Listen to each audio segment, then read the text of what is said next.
Did you know that pixel art isn't just a nostalgic throwback, but a powerful tool in indie game development? The style offers quick iteration, low overhead, and high expressiveness, ideal for small dev teams working on survival games. Hello everyone! Today we're exploring 15 pixel art survival games that started small and rose to iconic status. These are worlds where gathering, crafting, and defending didn't need ultra-realism to deliver intense moments. Let's dive into the blocky horror, the sprawling resources, the base built on the brink of collapse, and discover games that truly let you survive, one pixel at a time. Let me know in the comments about your most favorite pixel art survival game. Let's begin.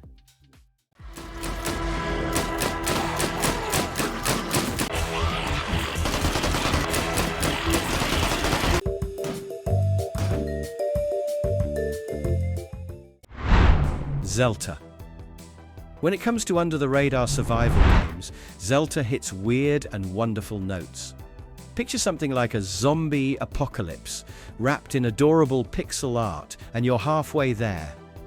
The moment you dive in, you're scavenging wood and stone, crafting simple weapons, building a shelter, and with all the danger of the undead horde breathing down your neck. It's rough around the edge, but there's something raw and charming about defending your base from waves of zombies, recruiting NPC survivors, and combining simple tools into makeshift turrets. The craft, explore, rescue loop just works. You dig up resources, craft gear, then hold back zombies until evac arrives. If you've ever sat in front of the screen thinking, just one more night, Zelter taps into that feeling, and the pixel style makes it feel both nostalgic and fresh.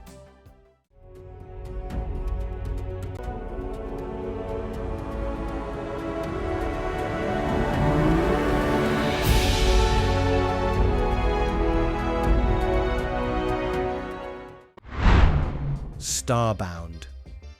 So, shifting gears to space, Starbound takes the survival/crafting sandbox blueprint and blasts it into the stars. You land on a planet, start gathering wood, ores, strange creatures, and then you're chasing tech upgrades, base building, and exploring endless worlds. The pixel style gives it that indie charm, but the scope is massive. You're digging, building, fighting aliens, trading, and setting up your little outpost in the cosmos. Its blend of exploration plus survival plus sandbox felt like a step up from what earlier pixel art games offered, with hundreds of planets to visit and unexpected gear to loot. It may not always hit the hard survival mark, but for someone who loves both craft and exploration, Starbound felt like a comfy blanket that still had monsters under it.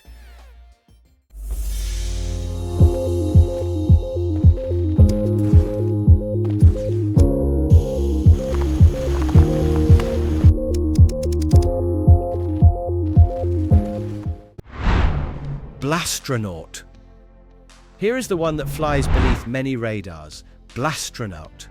The hook here is you're in the space, mining with a jetpack, using explosive gel, building your mining platform, and surviving the hazards of alien biomes. It mixes resource gathering, base building, and survival mechanics in a pixel art style that gives off indie vibes. You expand your gear, upgrade your suit, fight creatures on strange worlds, stash loot, and defend your mining rig. What I love is the just one more dive feeling. You go to the next biome for richer ore, find new danger, upgrade again, build more. For anyone who hears space plus survival plus pixel art and perks up, Blastronaut delivers a lean, fun dose of that.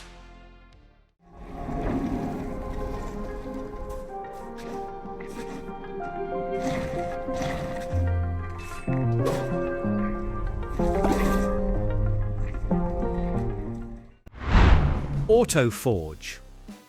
Alright, Autoforge pushes the pixel art survival genre into automation territory.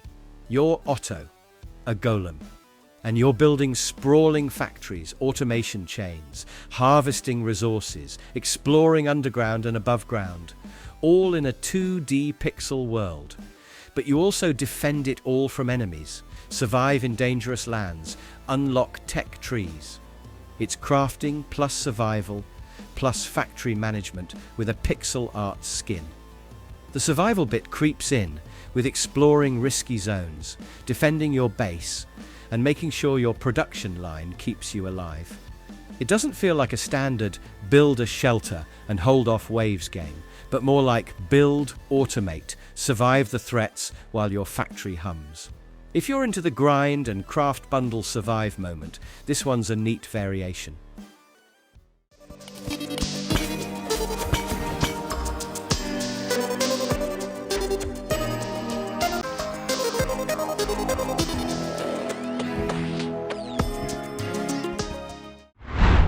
Terraria. Guys, we absolutely can't skip this one. Terraria is the pixel art survival sandbox blueprint. You start with a pickaxe, dig into the ground, gather ores, build a hut, then suddenly you're fending off hordes, building massive bases, discovering rare materials and fighting bosses.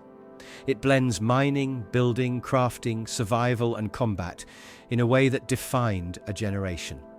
The pixel aesthetic gives it nostalgic charm, but don't let that fool you. The depth is massive. Whether you're building bit by bit or digging for rare ore veins, the progression is satisfying, the world is full of surprises, and every night you face danger if you're not prepared. If you love survival with sandbox freedom and retro visuals, Terraria set the bar.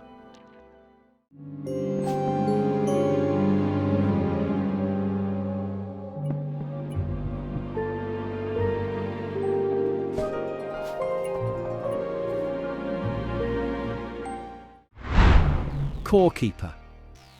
In Core Keeper, you're thrown into caverns. You mine, you craft, you fight creatures, you build your base underground. It nails that. Cozy sandbox meets survival tension. The pixel art is rich and detailed. The world's tiles and biomes make you feel like you're carving your own place. Multiplayer co-op, up to 8 players, means you can dig, build, and face monsters together. The game takes the sandbox survival loop and gives it a strong pixel art identity. Dig deeper, craft stronger gear, defend your home, build complex bases. For someone who enjoys digging, building, and the threats lurking underground, Core Keeper is a standout.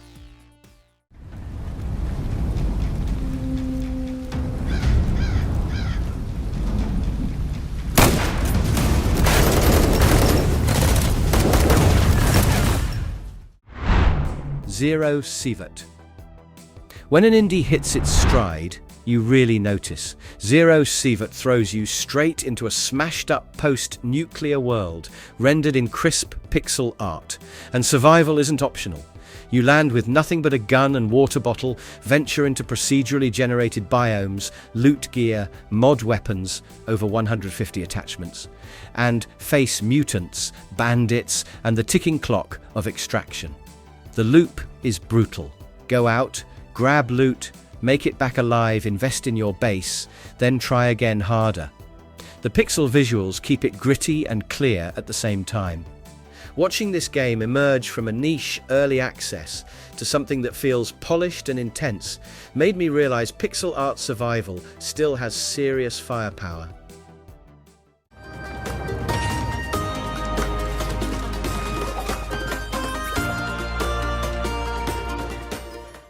The Survivalists. So, imagine being stranded on a fantastic island filled with strange biomes, crafting, building, and yes, taming monkeys that help you chop wood, fight monsters, and haul loot. That's the Survivalists. The pixel art world feels cheerful, but the survival loop is real. Gather resources, build shelter, explore caves, fight temples, expand your base. And the monkeys? They add an extra layer of fun and strategy. Over time, the game evolved from a charming indie sandbox into something with real depth and co-op joy. For anyone who's watched survival mechanics grow from solo grit to group sandbox chaos, this title stands out as a playful but solid chapter in the genre.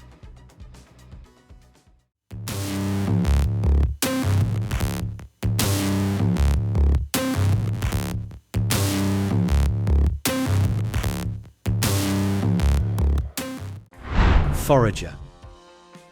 This one is tiny in scale, but massive in heart. Forager is a masterclass in how much you can do with pixel art and a clever survival craft loop. You begin on a small island, pickaxe in hand, gathering wood and ore, buying new land, unlocking skills, and building your base. The survival aspect isn't hardcore danger, but the itch of what's next. Better tools, more land, hidden secrets, stronger gear. The pixel style keeps everything friendly and inviting, but the gameplay drags you in deep. Watching this title grow from a modest indie to a beloved craft, Survive Favorite felt like seeing a small spark become a bonfire. It proves survival games don't need hyper-realism to dominate.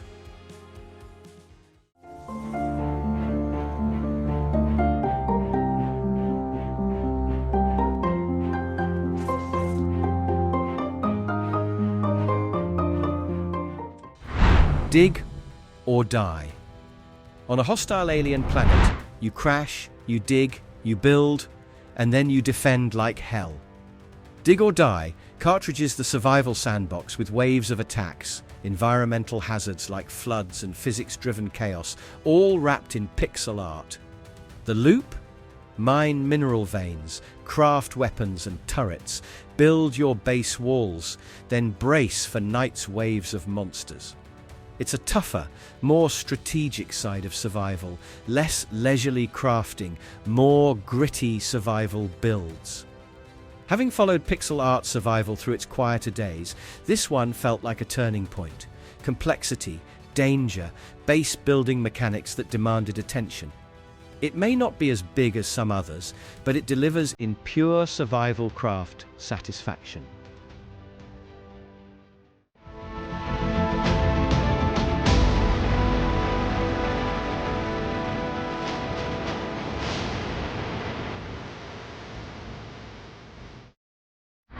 Green Project.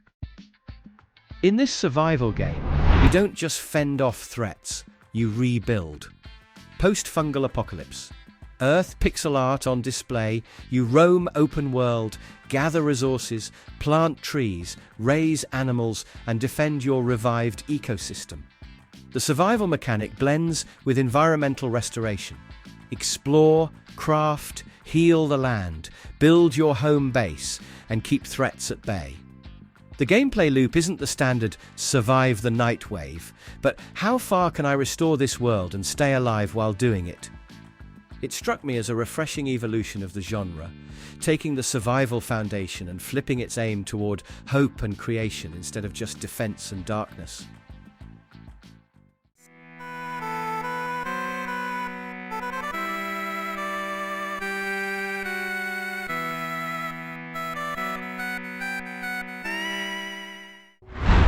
Wayward. Here's a rugged one from the survival books. Top-down pixel art, big systems, harsh wilderness. Wayward drops you into survival roguelike territory. Stat management, hunger, fatigue, injury, building, exploring, storms, and night threats. The visuals keep it minimal and focused. The gameplay is punishing and honest. It's the kind of game that shows where survival mechanics cut their teeth. For anyone tracking how pixel art survival went from simple craft loops to big sandbox adventures, Wayward is a look back at the beginnings. Raw, unforgiving, but deeply meaningful. If you want to know what the genre was, you'll find it here.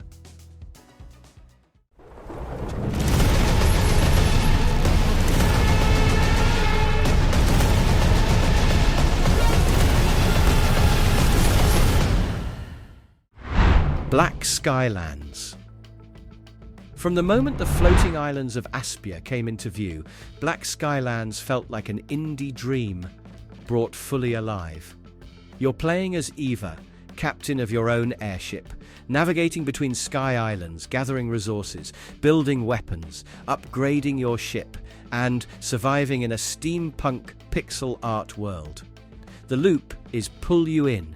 Soar above clouds, land, fight pirate hordes or monsters, claw your way into a new island, salvage parts, upgrade your gear and ship. The pixel art gives it a distinct charm. Top-down view, isometric hints, bright skies, gritty underbellies, and everything feels crafted. Watching this game grow from early access to something that nails open-world survival in pixel form made me realize survival mechanics don't have to stay grounded in caves or forests. They can rise into the sky. If you enjoy exploration, grinding, crafting, and aerial combat, all wrapped in retro art, Black Skylands is a standout.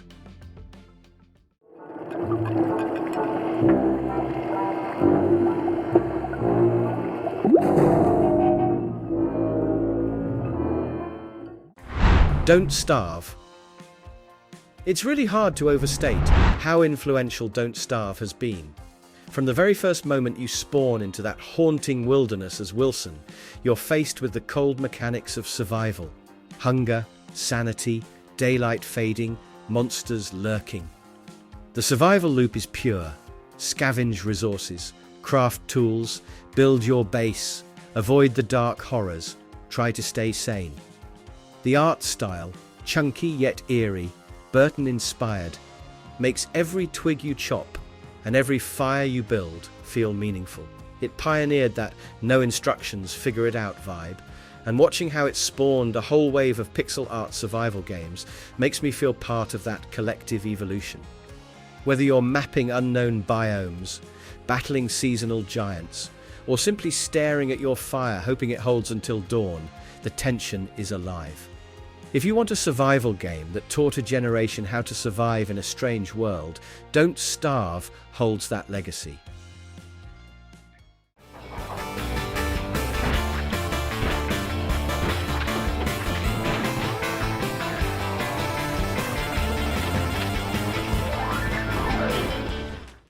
Death Road to Canada.